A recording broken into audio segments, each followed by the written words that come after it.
I never expected that what should have been the most important flight of my life would turn into the most humiliating experience I'd ever endured at an airport. There I was, sitting quietly in the boarding area of Dallas-Fort Worth International Airport, my faithful service dog Rex lying calmly at my feet, when this woman, let's call her Airport Karen, marched over and declared loudly enough for half the terminal to hear, "That dog doesn't belong here. I'm calling security right now because you're obviously faking a disability."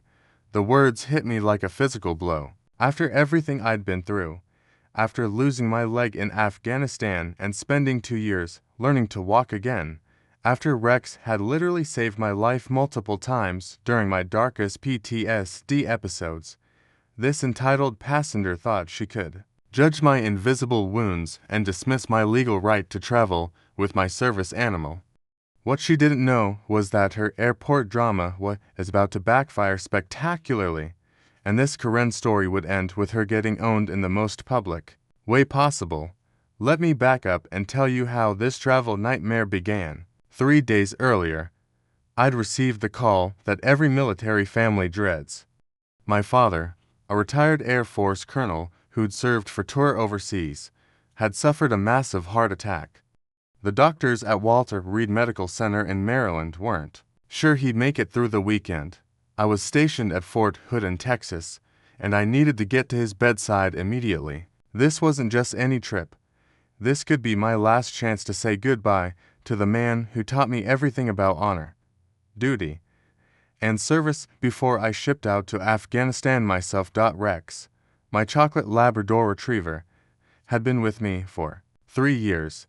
He wasn't just a pet, he was a highly trained service animal who could detect my panic attacks before they started, provide deep pressure therapy when my PTSD symptoms flared, and guide me when my prosthetic leg caused balance issues in crowded spaces. The Department of Veterans Affairs had paired us together after I'd spent 6 months in a wheelchair, convinced I'd never walk normally again. Rex had given me my life back, and under the Americans with Disabilities Act, he had every legal right to accompany me anywhere I went, including on commercial aircraft. I'd followed every proper protocol for traveling with a service dog. I'd called the airline 3 days in advance, provided all the necessary documentation, and arrived at the airport 2 hours early to ensure smooth processing through security. Rex wore his official service vest with clear identification patches, and I carried his certification papers, my military ID, and a letter from my VA psychiatrist explaining his medical necessity. I'd done everything by the book because I knew how important this trip was, not just for me, but for my family. The boarding area was relatively quiet that Tuesday morning. I'd chosen a seat near the window where Rex could lie down without blocking the aisle, just as I'd been trained to do. He was perfectly behaved, as always, lying calmly with his head resting on his paws, occasionally looking up at me with those intelligent brown eyes that seemed to understand everything I was feeling.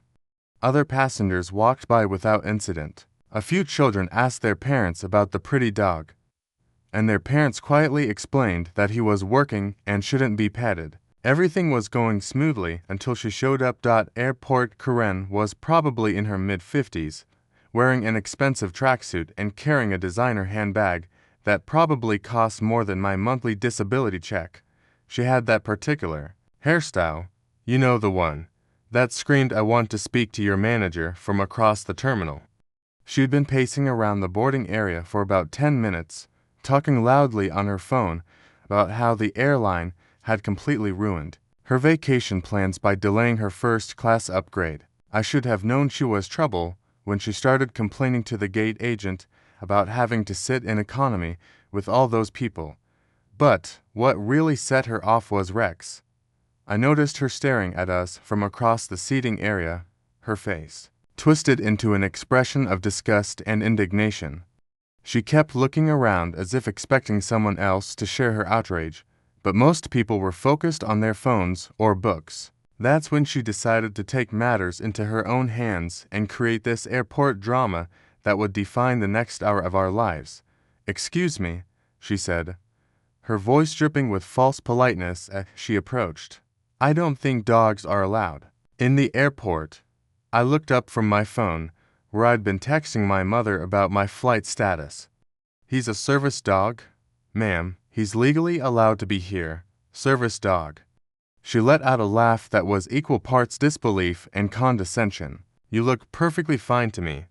I think you're just trying to get your pet on the plane for free. The comment stung more than I wanted to admit.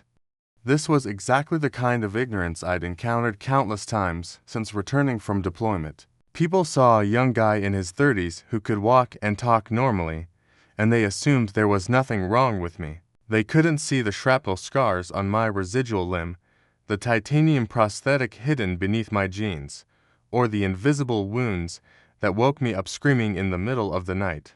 I understand your concern, I replied, keeping my voice calm and professional, but Rex is a legitimate service animal. I have all the proper documentation if you'd like to see it. Documentation can be faked, she snapped back. I've read all about people like you who abuse the system. Real disabled people don't look like you. That's when I felt Rex shift beside me. He'd sensed the change in my stress levels and was positioning himself to provide deep pressure therapy if I needed it. His training was so precise that he could detect the subtle changes in my breathing and heart rate that preceded a panic attack. Even in the middle of this confrontation, he was doing his job, protecting my mental health from the very kind of public humiliation that Airport Karen was trying to inflict. Ma'am, I really don't want any trouble, I said, reaching down to stroke Rex's head. We're just trying to get to Maryland for a family emergency. Family emergency? Right, she said, rolling her eyes. That's what they all say. Well, I'm not going to sit on a plane with some fake service dog that could attack my granddaughter. I'm calling security right now. And that's exactly what she did. She pulled out her phone and dialed what I assumed was airport security, speaking loudly enough for everyone in the boarding area to hear. Yes, I need someone at gate B12 immediately. There's a man here with a fake service dog, and I feel unsafe. He's probably planning to cause problems on the flight. The entire boarding area fell silent. Dozens of passengers turned to stare at us, and I felt my face burning with embarrassment. This was exactly the kind of public spectacle I'd been dreading since I started flying with Rex. I could feel my anxiety spiking, and Rex immediately moved closer, pressing his warm body against my leg in the way he'd been trained to provide comfort during stressful situations. Within 5 minutes, TSA agents and an airport security officer had arrived at our gate. Airport Karen immediately launched into her performance, gesturing dramatically at Rex and me while spinning a tail that would make any entitled passenger proud. Thank goodness you're here, she said, her voice taking on a trembling quality that hadn't been there moments before. This man is trying to bring his pet on the plane illegally. He claims it's a service dog, but just look at him, he's obviously not disabled. I'm traveling with my granddaughter, and I'm terrified that this animal could attack her during the flight. I've heard about these fake service dogs causing all sorts of problems. The lead TSA agent, a middle-aged man with a skeptical expression, turned to me. Sir, do you have documentation for your service animal? Absolutely, I replied, reaching for my carry-on bag. I have his service certification, his training records, a letter from my VA psychiatrist, and my military medical records. But Airport Karen wasn't about to let facts get in the way of her airport drama. Those can all be faked, she insisted. Anyone can print those off the internet these days. I demand that you remove this animal from the airport immediately. I've been flying for 30 years, and I know my rights as a passenger. The security officer, a younger woman who looked like she'd rather be anywhere else, examined my documentation carefully. Everything was legitimate, of course, but I could see the uncertainty in her eyes. Airport policies around service animals had become increasingly complicated due to people abusing the system, and even trained security personnel sometimes struggled with the legal nuances. The documentation appears to be in order. the officer said diplomatically, but we're going to need to verify a few things before you can board. That's when Airport Karen played her trump card. I want to speak to your supervisor right now, she demanded. This is discrimination against legitimate passengers. I'm a frequent flyer with over 1 million miles on this airline, and I will not be ignored. If you don't remove this fake service dog immediately, I'm calling my lawyer and filing complaints with the FAA, the Department of Transportation, and anyone else who will listen.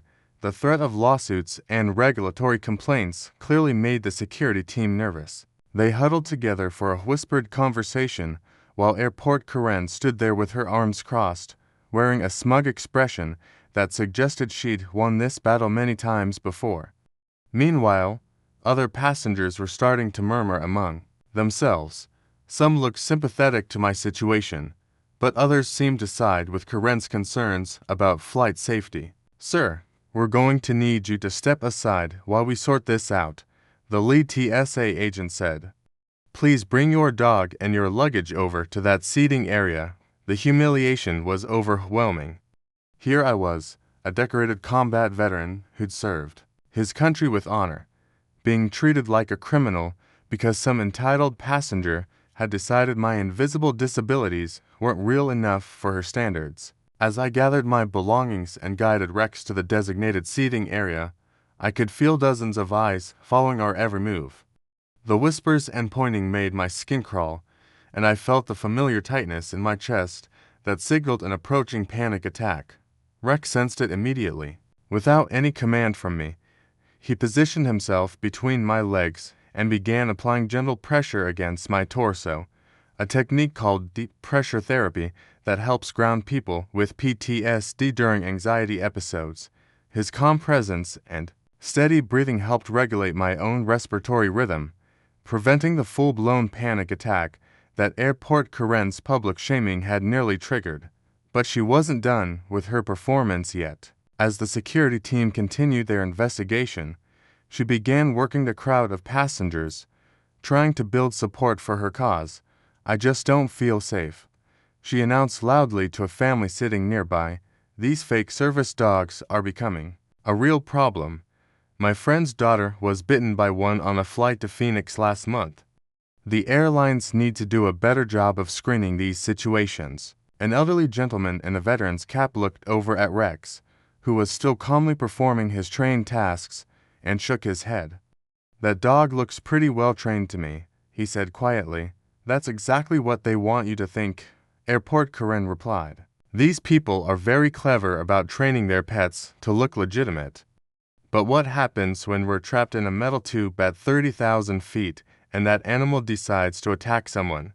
I wanted to speak up, to defend myself and Rex, to explain that service dogs undergo years of specialized training and are actually far better behaved than most human passengers. But I'd learned from experience that engaging with people like Airport Karen only escalated the situation.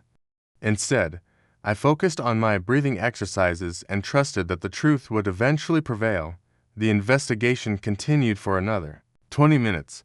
The security team made phone calls to verify my documentation with the VA database, consulted with airline supervisors, and even brought in a dog handler to observe Rex's behavior. Through it all, my service dog remained perfectly calm and professional, demonstrating exactly the kind of controlled temperament that distinguished legitimate service animals from pets. Finally, the lead TSA agent approached me with what looked like an apologetic expression. Sir, your documentation checks out, and your dog is clearly well-trained. You're free to board the aircraft when your group is called. I felt a wave of relief wash over me, but it was short-lived. Airport Karen had been listening to the conversation, and she was not pleased with this resolution.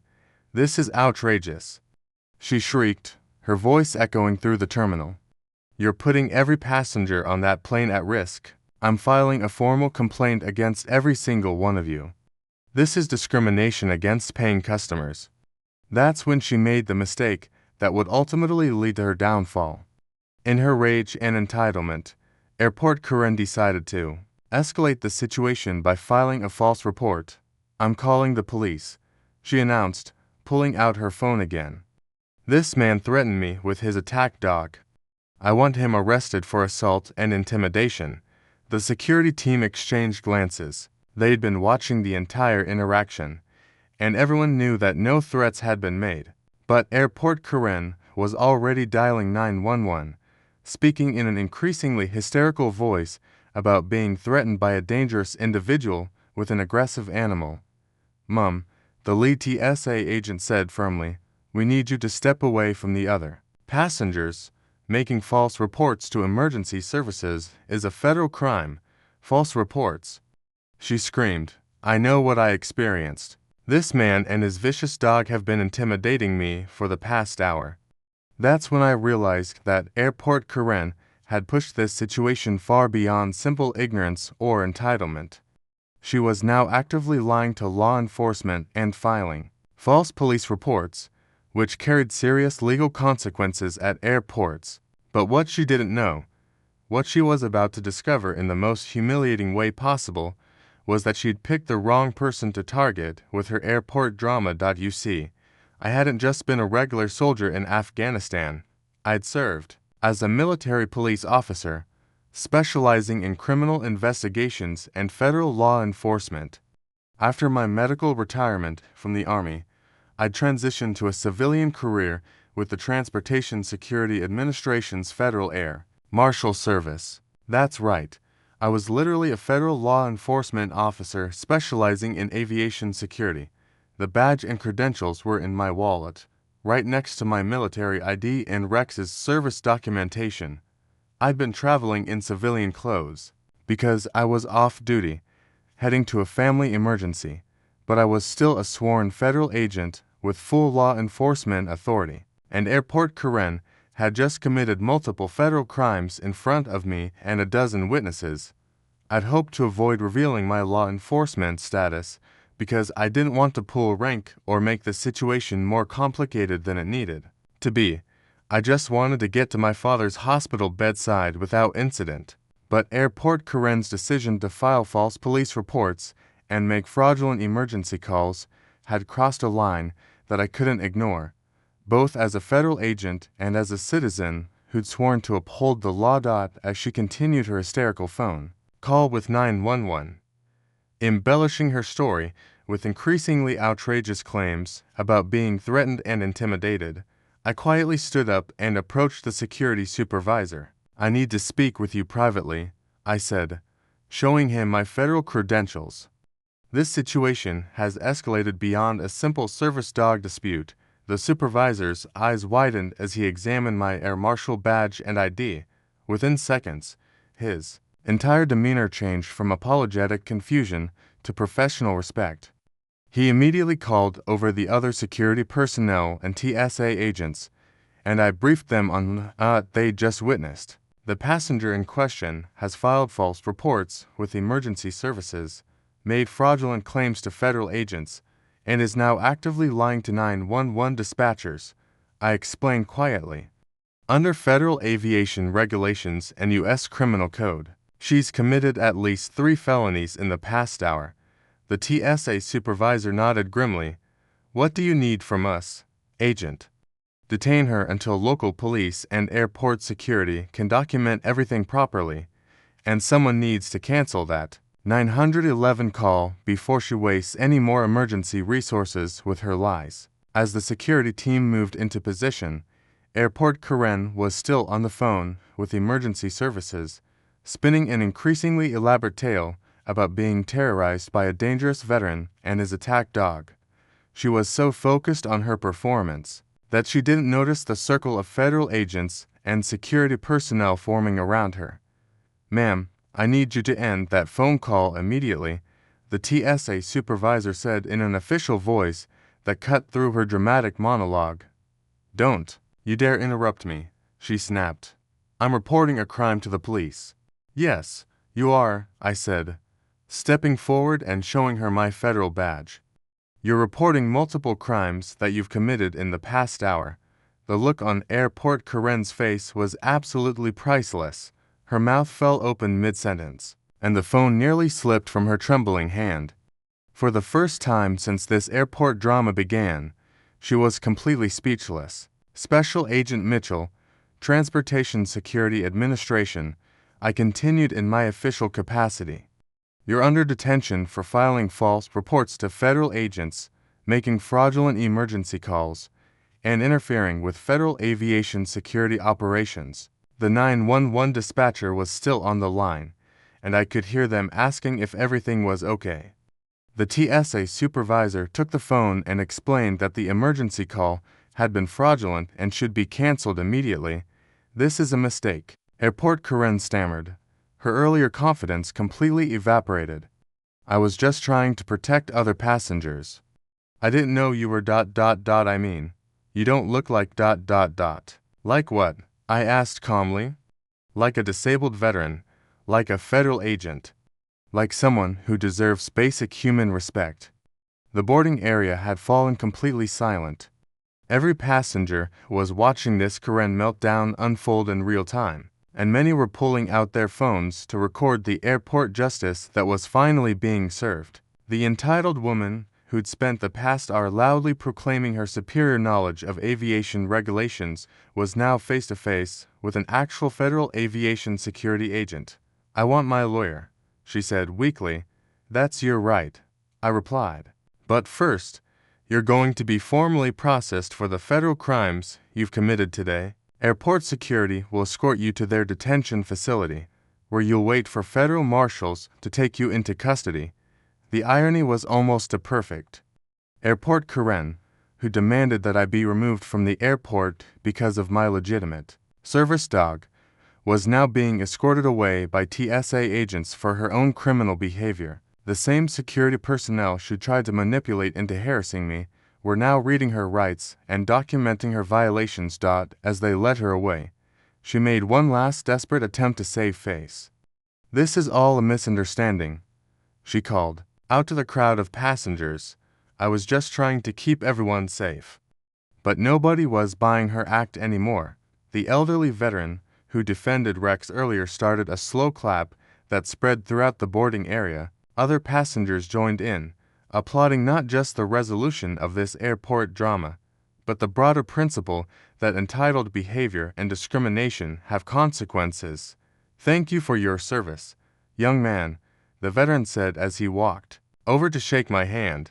Both your military service and what you just did here today. A mother with 2 young children approached next. I'm sorry you had to go through that, she said. Your dog is beautiful, and you handled that situation with incredible grace. Even the airline gate agent, who'd been nervously watching the entire confrontation, came over to apologize. Agent Mitchell, I'm so sorry about what happened. We should have handled this better from the beginning. Your seats have been upgraded to first class, and we'll make sure you and Rex have extra space for the flight. The gesture was appreciated, but what mattered most was that justice had been served. Airport Karen's entitled behavior had finally met its match, and she'd learned the hard way that discriminating against disabled veterans carries serious consequences. As we waited for boarding to begin, I received updates from airport security about Airport Karen's situation. The federal charges were serious. Filing false reports to federal agents, making fraudulent emergency calls, and interfering with aviation security operations could result in significant fines and potential jail time. Her travel privileges would likely be suspended pending investigation, and she definitely missed her own flight while being processed in the detention facility. But the most satisfying part of this Karen story wasn't the legal consequences. It was the way the entire airport community had rallied around the principles of respect, dignity, and equal treatment. Passengers who'd initially been uncertain about the situation now understood the importance of service dog rights and disability accommodations. The security team had received an impromptu education about ADA regulations and the challenges faced by invisible disability communities. When boarding finally began, Rex and I were among the first passengers to enter the aircraft. The flight crew had been briefed about the situation, and they went out of their way to ensure our comfort. The captain even made a point of thanking me personally for my military service and my work with the Air Marshal Service.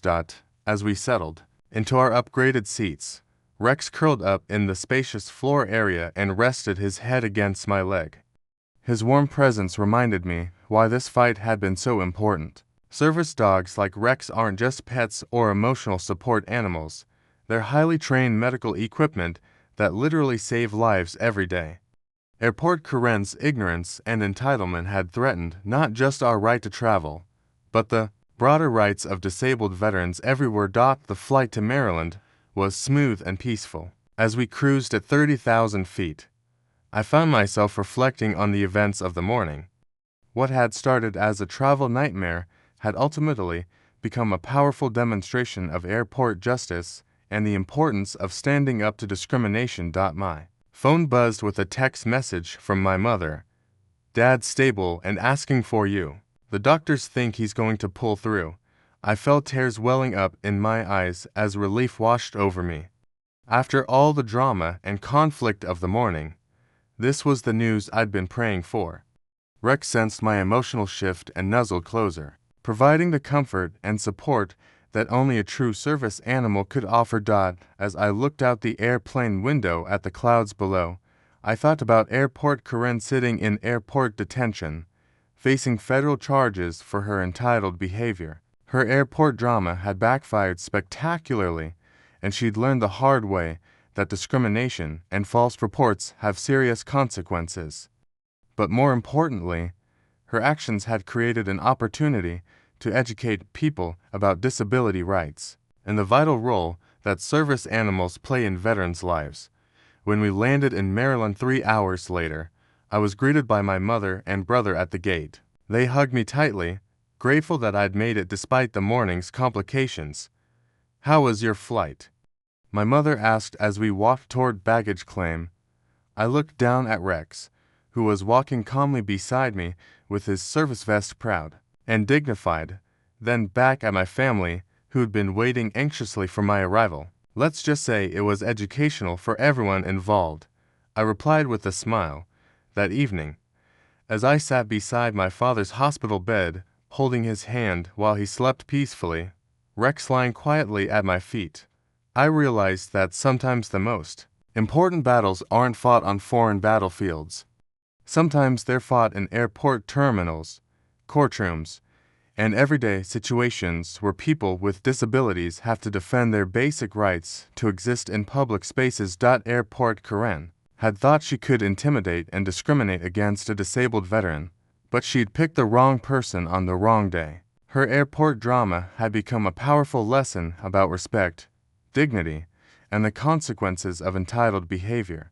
And most importantly, it had ended with the right person going home to their family, while the person who'd caused all the trouble faced the legal consequences of her actions. Rex stirred slightly and looked up at me with those intelligent brown eyes that had seen me through so many difficult moments. In the quiet of the hospital room, surrounded by the steady beep of medical monitors and the soft breathing of my recovering father, I felt a profound sense of peace and gratitude. The Karen had been owned, justice had been served, and I was exactly where I needed to be.